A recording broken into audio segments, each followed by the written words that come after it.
Hey guys, how are you all. उम्मीद करूँ तो सब एकदम चुस्त दुरुस्त तंदुरुस्त मस्त होंगे और सभी की जो तैयारी बड़ी शानदार चल रही होगी। 20 तारीख से आप देखो सभी की एग्जाम स्टार्ट और सबसे पहला पेपर भी हमारा फिजिक्स का ही है।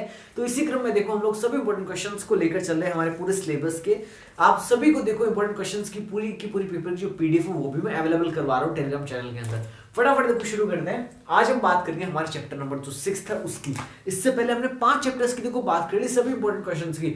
आप एग्जाम से केवल इन्हीं क्वेश्चन को देखो अगर देख जाओगे तो भी आपको देखो बेड़ा शानदार तरीके से गर्क होने वाला है। मैं देखो स्टार्ट करता हूं हमारा जो चैप्टर नंबर 6 है वहीं से। हमारा चैप्टर नंबर 6 था विद्युत चुंबकीय प्रेरण। सबसे पहले बात करता हूं, देखो इस बार मॉडल पेपर के अनुसार इस चैप्टर से 3 नंबर के प्रश्न आएंगे और तीनों एक नंबर के ही प्रश्न हैं। कितनी शानदार बात है, यानी तीनों छोटे प्रश्न आपको इस चैप्टर से देखने को मिलेंगे। तो जितने भी इंपॉर्टेंट जो छोटे प्रश्न बन सकते हैं उन सभी छोटे प्रश्नों को आपके साथ में डिस्कस अभी करूंगा। देखो स्टार्ट करते हैं। सबसे पहला जो क्वेश्चन मैंने आप लोगों को दिया है वो है फैराडे और लेंज के विद्युत चुंबकीय प्रेरण के नियम लिखिए। कितना आसान सा है। किसे कहेंगे भाई फैराडे के विद्युत चुंबकीय प्रेरण के नियम। होते क्या विद्युत चुंबकीय प्रेरण, देखो ये तो आप सभी को वैसे पता ही होगा, फिर भी एक बार अपन चर्चा कर लेते हैं। मान लो कि ये कोई एक कुंडली है, कोई कॉइल है, ठीक है। और हम सभी जानते हैं कि अगर इसको मैंने गैल्वेनोमीटर से देखो जोड़ के रख रखा है और अब देखो गैल्वेनोमीटर तो कब अपन को विक्षेप देगा, जब इसके अंदर कोई ना कोई परिवर्तन धारा बहेगी तभी गैल्वेनोमीटर विक्षेप दे सकता है। लेकिन मेरे प्यारे साथियों, जैसा कि आप लोगों ने यहाँ पे देखा कि खाली एक कॉइल है और खाली एक गैल्वेनोमीटर है, यहाँ पे कोई विद्युत का स्रोत है ही नहीं। इसका मतलब कि गैल्वेनोमीटर बिना विद्युत के स्रोत के तो नहीं हिल सकता। लेकिन मेरे प्यारे साथियों, सपोज करो यदि मेरे पास ये कोई एक मैग्नेट हो, कोई एक चुंबक हो और उस चुंबक को मैं इसके पास लेकर कुछ इस प्रकार से यूं यूं गति कराऊं, तो मैं क्या देखूंगा, जैसे चुंबक इसके पास से होकर गुजर रही है तो ये जो गैल्वेनोमीटर है इसकी सुई की तरफ विक्षेप उत्पन्न हो रहा है। मेरे प्यारे साथियों, इसी को कहते हैं हम लोग विद्युत चुंबकीय प्रेरण। क्या होता है विद्युत चुंबकीय प्रेरण, थोड़ा ध्यान से समझना। चुंबक तथा कुंडली की आपेक्षिक गति के कारण परिपथ में धारा प्रवाहित होने लगती है, इसे कहते हैं विद्युत चुंबकीय प्रेरण। देखो विद्युत बही किसके कारण, चुंबक के कारण बही, इसलिए इसको हमने नाम दिया विद्युत चुंबकीय प्रेरण। प्रेरणा से बह गई खाली। कितनी आसान सी बात है। अब बात करें हम लोग फैराडे के नियम की। देखो फैराडे ने क्या कहा, फैराडे ने कहा कि चुंबक और आपकी कुंडली की सापेक्ष गति के कारण परिपथ के अंदर एक प्रेरित धारा यानी विद्युत वाहक बल प्रेरित हो जाता है।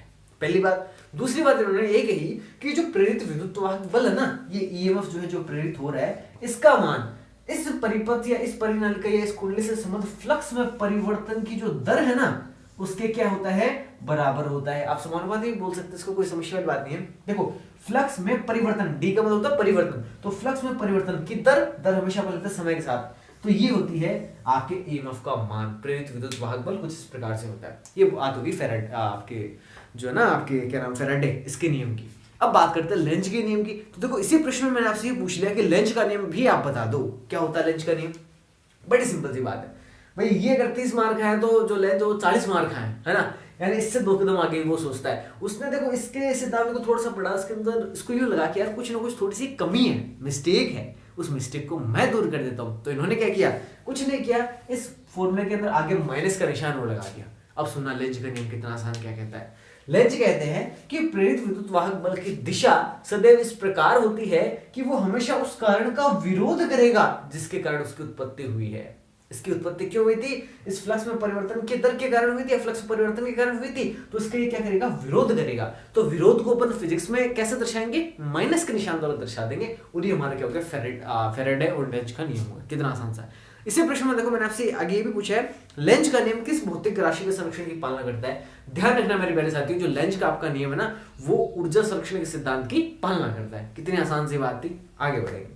दूसरा प्रश्न, भंवर धाराएं किन्हें कहते हैं, व्हाट आर एडी करंट्स। किसे कहेंगे भी भंवर धाराएं, बहुत ही आसान सी बात। आपने कभी ठहरे हुए पानी के अंदर पत्थर मारा, एक पत्थर जो फेंका है, तो हम लोग तो जनरली क्या देखते हैं कि जहां पे पत्थर जाके गिरता है उसको अगर अपन केंद्र माने तो उसके केंद्र से यूं बाहर सकेंद्रीय वृत्तों की जो अलग अलग आपको परिधियां दिखाई देती है, वो जो धाराएं उत्पन्न होते हैं ना जल के अंदर अनुपस्थित धाराएं, उन्हीं को मेरे प्यारे साथियों हम लोग बोलते हैं भंवर धाराएं। अब अपने इस चैप्टर के अंदर भंवर धाराओं का क्या मतलब हुआ। हम कहते हैं कि जब किसी धातु की वृत्ताकार चकती को प्रबल परिवर्तित चुंबकीय क्षेत्र के अंदर रखते हैं तो उस चकती के अंदर भी जल में उत्पन्न होने वाले भंवर के समान धाराएं उठने लगती हैं, जिन्हें हम भंवर धाराएं कहते हैं। कितनी सिंपल सी बात थी। आगे इस प्रश्न में आपसे पूछा इन भंवरधारों के कोई दो उपयोग बताओ। देखो मेरे पैसे तो सभी छोटे छोटे प्रश्न है, क्योंकि एक एक नंबर के प्रश्न पूछेंगे तो एक एक नंबर के जितने भी प्रश्न देखो इस चैप्टर से बन सकते हैं, सभी महत्वपूर्ण प्रश्नों को देखो मैं यहाँ पे कलेक्ट आपके लेकर के लेकर आया हूँ। Definitely this video will be very beneficial for you if you know watch this video with full of concentration, है ना। अगर आप पूरे कंसंट्रेशन के साथ, पूरी मतलब जुनून के साथ अगर आप देखोगे ना तो आपको बहुत बहुत बहुत फायदा होने वाला है। प्लीज वीडियो को लाइक कर देना, आपके लिए जितना मैं प्रयास कर रहा हूँ डेफिनेटली आपके फायदे के लिए होने वाला है। और प्लीज मेरा थोड़ा सा एक फायदा ही हो जाए, फायदा तो क्या होगा, थोड़ा सा मनोबल मेरा बढ़ेगा यदि आप इस वीडियो को लाइक भी कर देते हो तो। और प्लीज इस वीडियो को अपने सभी क्लासमेट्स के साथ देखो शेयर कर दो। अभी तो वो टाइम है जब आपको सबका पुण्य करने की सोचनी चाहिए, ताकि आपका भी पुण्य भगवान जब ऊपर वाला को देख रहा है तो डेफिनेटली आपको ये पुण्य होगा। इससे आगे बढ़ते हैं हम लोग। तो इसी प्रश्न में मैंने आपसे ये पूछा था कि इनके कोई दो उपयोग भी बताओ। बहुत आसान से इनके उपयोग, बहुत उपयोग है। आपको कभी चोट लग गई, आप किसी जब अच्छे हॉस्पिटल जाओगे ना तो जहाँ पे आपको चोट लगे तो वहाँ पे अगर आपको सेक करवाना पड़ा तो अपन घर पे तो जनरली देखो पानी से सेक कर लेते हैं, या मिट्टी गर्म करके कर लेते हैं, नमक गर्म करके कर लेते हैं, अपने जो ट्रेडिशनल मेथड्स होते हैं उनके जरिए। अच्छे हॉस्पिटल्स के अंदर क्या करते हैं, एक वार्म बैग होता है जिसको अंदर के ऐसे दो पाइप से लगे होते हैं, उनके जरिए देखो आपको गर्मी पहुंचाई जाती है। तो ध्यान रखना, सिकताव करने के अंदर अपन इन भंवरधारों को काम में लेते हैं, वहां पे होते हैं भंवरधाराएं। दूसरा और भी बहुत सारे प्रयोग है जो आजकल आप लोग बाइक स्कूटी चलाते हो ना, जिनके अंदर डिजिटल स्पीडोमीटर आता है। मैं उसके एनालॉग वाले सुई वाले स्पीडोमीटर की बात नहीं कर रहा, जो आपका डिजिटल स्पीडोमीटर आता है ना, उसके अंदर भंवरधारों का प्रयोग करके अपन स्पीड को नापते हैं, गति को नापते हैं। इसके अलावा अपन बात करें तो मैं कहता हूं कि जो आपके विद्युत चालित रेलगाड़ियां होती है तो इनके अंदर ब्रेकिंग जो सिस्टम होता है ना, उसके अंदर अपन भंवरधारों का प्रयोग करते हैं। तो बहुत सारे देखो भंवरधारों के उपयोग होते हैं। आगे बढ़े हम लोग। अगला हमारा जो प्रश्न है वो हमसे कह रहा है कि भंवरधाराएं विद्युत उपकरणों के लिए किस प्रकार हानिकारक होती है ना। ये जो अपने ईडी करंट है ना, ये विद्युत उपकरण अपने जो इलेक्ट्रिक एपरेटस है ना, इनके लिए क्यों हानिकारक होती है। मित्रों, वास्तव में भंवरधाराओं की उत्पत्ति का कारण क्या है, ऊर्जा हानि है। तो जब ऊर्जा की हानि होती है ना, और ऊर्जा की हानि भी होती है ऊष्मा के रूप में, तो अगर मेरे साथ भंवरधाराएं बहुत ज्यादा उत्पन्न हुई तो आपके उपकरण का ताप बहुत ज्यादा बढ़ जाएगा। और अगर उपकरण का ताप बढ़ गया मेरे प्यारे साथियों, तो आपके उपकरण के जलने का खतरा बहुत ज्यादा बढ़ जाएगा। अब ये तो अपने लिए हानिकारक ही तो है। तो यही अपन कहते हैं कि भंवरधाराएं क्यों हानिकारक है, क्योंकि भंवरधाराओं की उत्पत्ति के कारण ताप वृद्धि होती है, और ताप में वृद्धि के कारण क्या होगा, हमारे उपकरणों के चलने का खतरा बना रहेगा। तो इसलिए भंवरधाराएं हमारे उपकरणों के लिए भी हानिकारक होती है। इसी प्रश्न में मैंने देखो आपसे पूछा कि इस हानि से बचने के लिए आप क्या करोगे। तो इस हानि से बचने के लिए हम लोग क्या करेंगे, पटलित क्रोड बनाएंगे। जो आपके क्रोड होते हैं ना, जिनके ऊपर अपन कॉइल बनाते हैं, उस क्रोड को अपन क्या करते हैं, टुकड़ों में बना देते हैं। एक एकल पीस नहीं लेकर उसके टुकड़े टुकड़े टुकड़े टुकड़े करके उनको एक साथ अपन रख के बंच के रूप में उसको अपन फिर उसके ऊपर कॉइल बनाते हैं। ठीक है, सिंपल सी बात। आगे बढ़े। स्व प्रेरण को समझाते हुए स्व प्रेरकत्व को परिभाषित करो और उसका मात्रक भी बता दो। मेरे प्यारे साथियों, किसको कहेंगे स्व प्रेरण। देखो सपोज करो, मैंने चित्र इसलिए नहीं मिटाया था क्योंकि आपको ये समझा सकूं। मैं क्या कर रहा हूँ, यहाँ पे जो हमने पहले गैल्वेनोमीटर लगा रखा था, इस गैल्वेनोमीटर को तो मैं हटा रहा हूँ और इसकी जगह अपन देखो एक विद्युत का स्रोत लगा रहा हूँ। रेड से इसको इसलिए करना ताकि आपको अंतर पता चले। देखो अपन ने क्या किया, एक प्रत्यावर्ती धारा का स्रोत लगाया। ये अपनी क्या है, वही कुंडली है। अब मैं क्या कहता हूँ मेरे प्यारे साथियों, सुनना मेरी बात को पूरा डिटेल से, इसको समझ जाऊंगा, आपको अच्छे तरीके से समझना। ये प्रत्यावर्ती धारा विद्युत का स्रोत है, खुद की कुंडली है, खुद का स्रोत है। अब ये विद्युत धारा इसकी खुद के अंदर से प्रवाहित होगी। जब खुद के अंदर से विद्युत धारा प्रवाहित होगी तो इस कुंडली के चारों तरफ क्या उत्पन्न होगा, चुंबकीय क्षेत्र उत्पन्न होगा। अब वो चुंबकीय क्षेत्र या वो चुंबकीय फ्लक्स खुद इस कुंडली के अंदर से गुजरेगा, और जब ये इस कुंडली के अंदर से गुजरेगा तो अभी अपन देखो लेंज का फेराडे का नियम पढ़ रहे थे कि जब कोई आपके चुंबकीय फ्लक्स के मान में परिवर्तन होता है कुंडली के, तो उस कुंडली के अंदर एक ईएमएफ प्रेरित हो जाता है। यानी खुद का विद्युत स्रोत था, खुद की कुंडली थी, खुद के अंदर धारा वही, खुद के अंदर चुंबकीय फ्लक्स उत्पन्न हुआ, खुद का चुंबकीय फ्लक्स खुद के अंदर से ही गुजरा और खुद के अंदर ही विद्युत वाहक बल प्रेरित हो गया। सब कुछ खुद का खुद के अंदर ही हो गया। इसी को हम लोग कहते हैं मेरे प्यारे साथियों स्व प्रेरण। कितना आसान है, सेल्फ इंडक्शन। देखो अब इसको लिख के कैसे आएंगे, क्या ऐसे लिखेंगे इसको, नहीं। देखो इसको हम लोग कैसे लिखेंगे, हम लोग कहेंगे कि जब किसी कुंडली से संबंध चुंबकीय फ्लक्स के कारण ही उसमें विद्युत वाहक बल प्रेरित होने लगे तो इस घटना को हम लोग बोलते हैं स्व प्रेरण। ठीक है, खुद से खुद के अंदर ही प्रेरित हो गया। इसको और अच्छे से देखो, मैंने आपको समझा रखा है कहां पे, जो अपन इस चैप्टर की वीडियोस पढ़ी थी अपनी जो प्लेलिस्ट ना क्लास 12 फिजिक्स वाली, उसके अंदर मैंने आपको इसको बड़ी डिटेल से बड़ी डीप में जाके बता रखा है। अब चूंकि ये केवल हमारी रिवीजन क्लास है, एग्जाम ओरिएंटेड क्लास है, तो जितना मैं आपको बता रहा हूँ उतना ही बता रहा हूँ जो आपको कॉपी के अंदर लिख के आना। अपन इसके ऊपर जो अपने बढ़िया सी कहानी पढ़ी थी वो कहानी मैं आपको नहीं बता रहा क्योंकि we don't have such kind of time, है ना, सो मेनी टाइम, तो अपन इसको कर सकें। तो बड़ी सिंपल सी बात आपको इतनी ध्यान रखनी थी। इसी प्रश्न में देखो मैंने आपसे पूछा कि स्व प्रेरकत्व को परिभाषित करो। अब देखो सुनना, ये फॉर्मूला हमने कब काम में लिया था? थोड़ी देर पहले जब अपन बात कर रहे थे किसी कुंडली से समझ चुके फ्लक्स में अपन परिवर्तन कर रहे थे। अब अपन क्या कर रहे हैं, यहाँ पे एक विद्युत का स्रोत डाल रहे हैं, यानी अब तो अपन धारा खुद अपनी ओर से प्रवाहित कर रहे हैं। तो देखना स्वप्रेरण के लिए जो फॉर्मूला ना वो क्या बनेगा, आपका फॉर्मूला बन गया ईएमएफ बराबर, या ईएमएफ को आप खाली ये भी लिख सकते हो, इसमें कोई दिक्कत वाली बात नहीं। ईएमएफ बराबर मैं इसको लिखूंगा L D I by D T. देखो क्या परिवर्तन है, एक बार इस परिवर्तन को गौर से देखना। अगर इसमें एल को हटा दूं तो एल को हटाने के बाद ये फॉर्मूला आपको केवल इतना सा ही तो अंतर दिखता है। एक बार इस माइनस को मैं कंसीडर नहीं करा, सपोज करो अगर मैं इस एल को छुपा दूं तो उसके अलावा तो आपको देखो बिल्कुल सेम फॉर्मूला दिख रहा होगा। आपको भी सर सेम का है, क्यों हमें बावड़ा बना रहे हो? यहाँ पे तो फाइव है और वहां पे आई है। सुनो, पहले वाले केस में क्या था कि अपने यहाँ पे गैल्वेनोमीटर लगा हुआ था और हम क्या कर रहे थे, इसके फ्लक्स में परिवर्तन कर रहे थे, तब ईएमएफ बना था। इस बार हम क्या कर रहे हैं, इसको धारा दे रहे हैं खुद चला के, तो धारा देने से इसके अंदर ईएमएफ प्रेरित हो रहा है, इसलिए हमने उस फॉर्मूले के अंदर फाइव की जगह आई कर दिया, खाली बाकी कोई परिवर्तन नहीं है। अब एक नई चीज आई है यहाँ पे एल, तो ये एल ही तो जो आपसे पूछा है, एल ही तो आपसे पूछ रहे ना, आपके तो लगे हुए पड़े हैं। तो आगे बात करते हैं। तो हमने कहा कि ये जो फॉर्मूला इसके अंदर जो एल है, ये एल क्या है, ये स्वप्रेरकत्व है, इसी को हमने कहा है स्वप्रेरण गुणांक। अब इसकी परिभाषा अपन से अगर पूछ ले एग्जाम के अंदर, अपन कैसे बताएंगे इसकी परिभाषा? बहुत ही आसान सी, कुछ नहीं करना, इसका मान 1 कर दो। मैं क्या कह रहा हूं, यदि D I by D T बराबर 1, इसका मात्रक भी लिख देना। देखो ऊपर तो धारा है, नीचे समय एम्पियर प्रति सेकंड। तो देखना कितनी आसान सी परिभाषा इसकी बन चुकी है। सुनना एक बार गौर से सुनना, बड़ी आसानी से सुनना है। मैं कहता हूं कि स्वप्रेरकत्व का मान उस प्रेरित विद्युत वाहक बल के बराबर होता है यदि उसमें धारा परिवर्तन की दर क्या हो, इकाई हो। अर्थात देखो अगर मैं इस एक को यहाँ पे रख दूं उसका मान, तो यहाँ पे ईएमएफ बराबर मुझे क्या मिलेगा, शाबाश आप लोग खुद मुझे बता सकते हो, ईएमएफ बराबर मुझे मिलेगा एल। यानी ये जो हमारा स्वप्रेरकत्व है ना, इस स्वप्रेरकत्व का मान उस विद्युत वाहक बल के बराबर होगा, या उस प्रेरित विद्युत वाहक बल के बराबर होगा जब धारा में परिवर्तन की जो दर है वो कितनी हो, इकाई हो। कितना आसान सा था, कोई कुछ नहीं याद रटना अपन को ना, बहुत आसानी से चीजें अपन को याद हो सकती है अगर अपन बशर्ते इसको समझते हुए चले तो। बढ़ते हैं आगे। हमारा देखना अगला प्रश्न आपसे कह रहा है, किसी परिपथ में 0.1 सेकंड में धारा का मान 5 एम्पीयर से 0 एम्पीयर तक घटता है। यदि प्रेरित विद्युत वाहक बल 100 वोल्ट है तो परिपथ के स्वप्रेरकत्व की गणना कर दो। कितनी आसान बात आप लोगों से देखो पूछ ली है यहाँ पे, कितनी आसान बात पूछी। ये क्या कुछ बातें आपको कह रहा है, तो उन बातों को अपन को नोट आउट करते हैं कि क्या अपन को दिया, what is given to us. मैं लिखता हूँ गिवन के अंदर क्या दे रखा है अपन को। एक तो अपन को बता दिया कि जो धारा में परिवर्तन है वो अपन को बता दिया कितना है, 5 एम्पीयर है। दूसरी बात इसने अपन को बताई, जो समय है वो कितना दे रखा है, ये कह रहे हैं 0.1 सेकंड है, ये 0.1 सेकंड ऐसा समय दे दिया। इसके अलावा देखो ये अपन को ईएमएफ विद्युत वाहक बल का मान भी अपन को बता रहा है। ईएमएफ का देखो मान कितना बता रहा है, 100 वोल्ट्स बता रहा है। ठीक है, अब ये अपन से कह रहा है कि स्वप्रेरण गुणांक की गणना कर दो।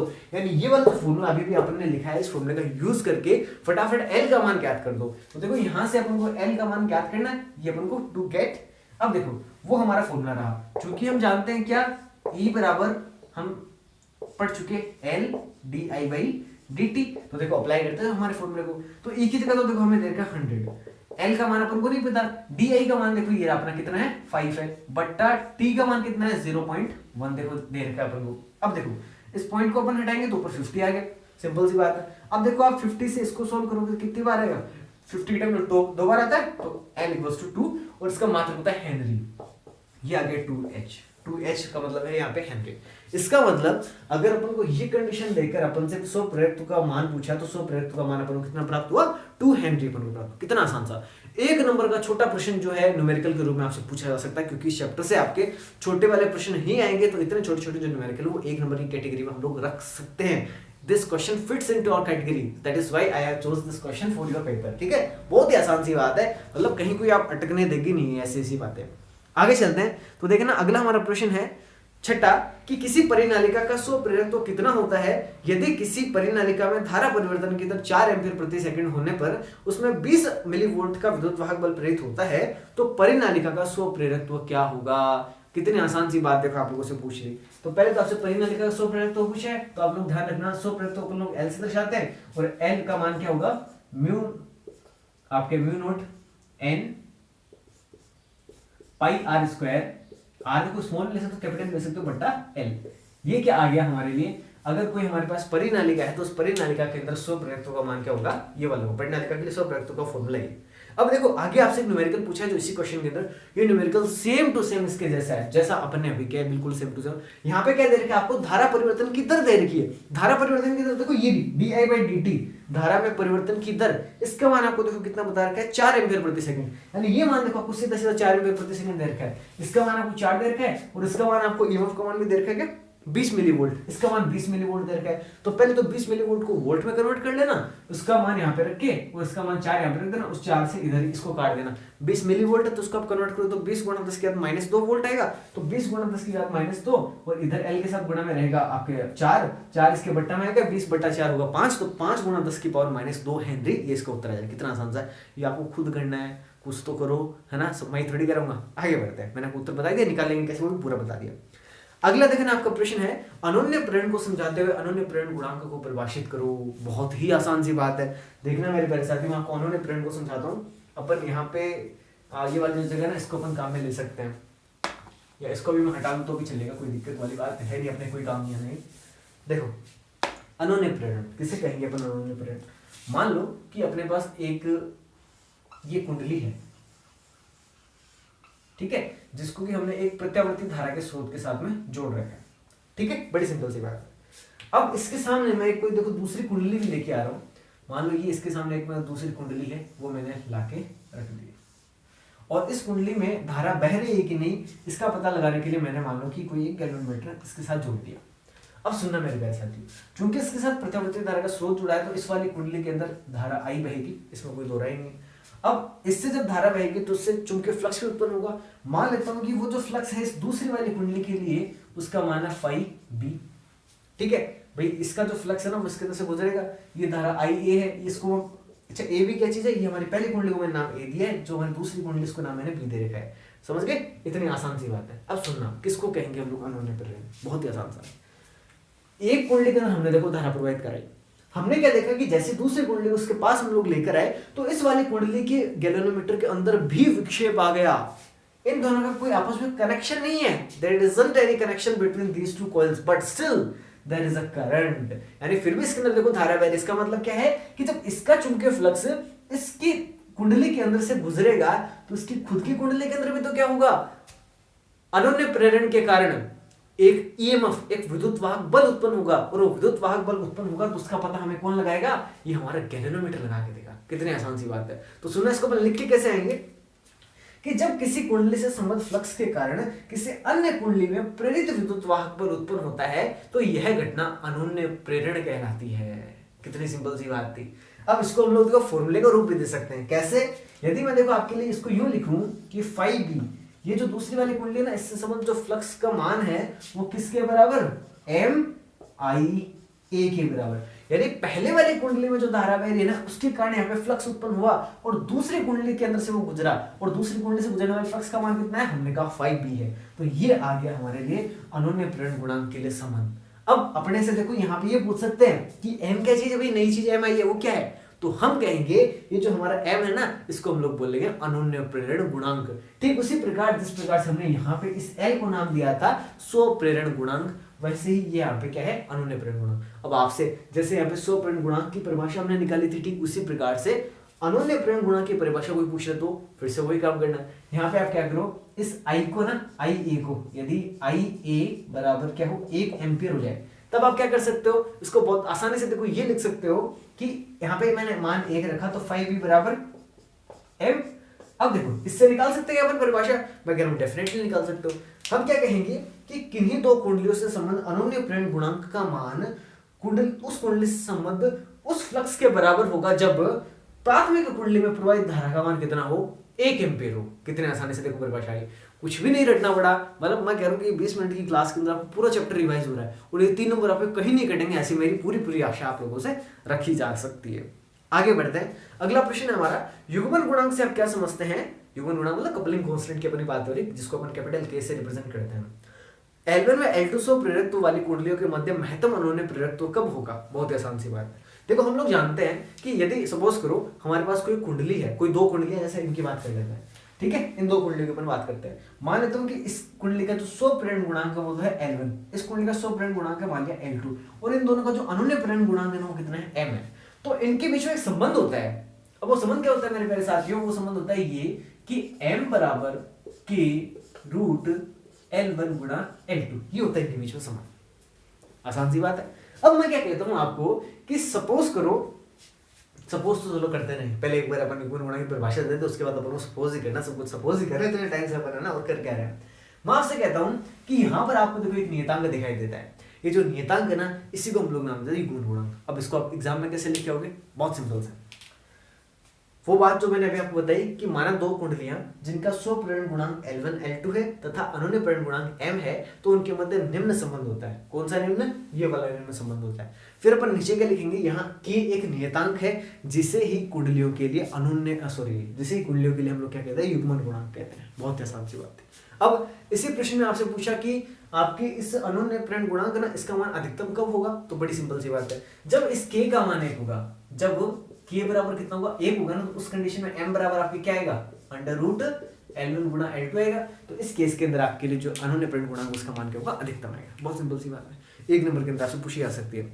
देखो अगला सेकंड लास्ट हमारा क्वेश्चन है, एक समान चुंबकीय क्षेत्र में किसी चालक छड़ की गति के कारण उत्पन्न विद्युत वाहक बल का मान कितना होता है। सपोज करो यहाँ पे एक समान चुंबकीय क्षेत्र चारों तरफ, ये कोई एक चुंबकीय छड़ है जो v वेग से गति करती हुई आ रही है, तो इसके ऊपर कितना बल लगेगा। तो बड़ी सिंपल सी बात है, 1 नंबर वाला प्रश्न सीधा आपसे पूछ ले तो आप लोग ध्यान रखना, विद्युत वाहक बल पूछा तो ये क्या होगा, QB L के बराबर, सॉरी L के बराबर, VB, अरे मैंने Q में लिख दिया भाई, B है ना।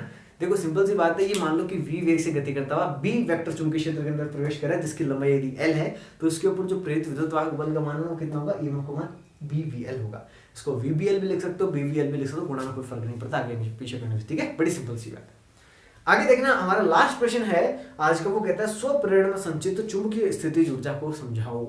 बहुत आसान सी बात है। देखो मेरे प्यारे साथियों, मैं क्या कहता हूँ कि मान लो कि कोई कुंडली है, इस कुंडली के अंदर जो आपके प्रेरित विद्युत वाहक बल है ना, उसको आवेश प्रवाह के लिए कोई ना कोई कार्य करना पड़ता है, सिंपल सी बात है। और हमेशा ध्यान रखना कि जो किया गया कार्य है ना, ये हमेशा उसकी विद्युत स्थितिज ऊर्जा के रूप में संचित हो जाता है। यहाँ पे चुंबकीय ऊर्जा के रूप में संचित हो रहा है, ठीक है, तो चुंबकीय स्थितिज ऊर्जा के रूप में संचित हो जाता है। तो इसको हम लोग लिखेंगे कैसे, आपको सिंपल सा क्या करना है, जो इनके लिए कार्य होता है ना, वो होता है Li²। स्वप्रेरण के लिए कार्य ये होता है, यदि कोई कुंडली जिसका स्वप्रेरण गुणांक यदि L है ना, तो उसके लिए आवेश प्रवाह के लिए विद्युत वाहक बल द्वारा प्रेरित धारा के लिए जो आपके किया गया कार्य ना, उस कार्य का मान कितना होता है, इतना होता है, W बराबर 1/2 Li², यानी हाफ Li²।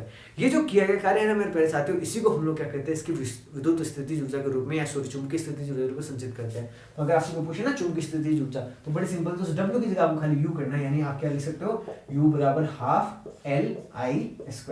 ये लो, कितनी सिंपल सी बात, ये करना था, इसमें कहीं कोई दिक्कत नहीं आएगी। मैं कह रहा हूँ बहुत आसानी से आप लोग पूरा चैप्टर कर सकते हो। चैप्टर हो गया अपना, we have done our 6th chapter, है ना, हमारे 6 चैप्टर सारे हो गए, लाइन से अपन लोग करने लग रहे हैं। आप लोगों की तैयारी कितनी क्या है ये जरूर देखो, मुझे नीचे कमेंट के अंदर बताया करो, ताकि मुझे भी थोड़ा उत्साह मिलता रहे कि हाँ बच्चे सच में पढ़ रहे हैं और सबकी तैयारी अच्छी चल रही है, ठीक है।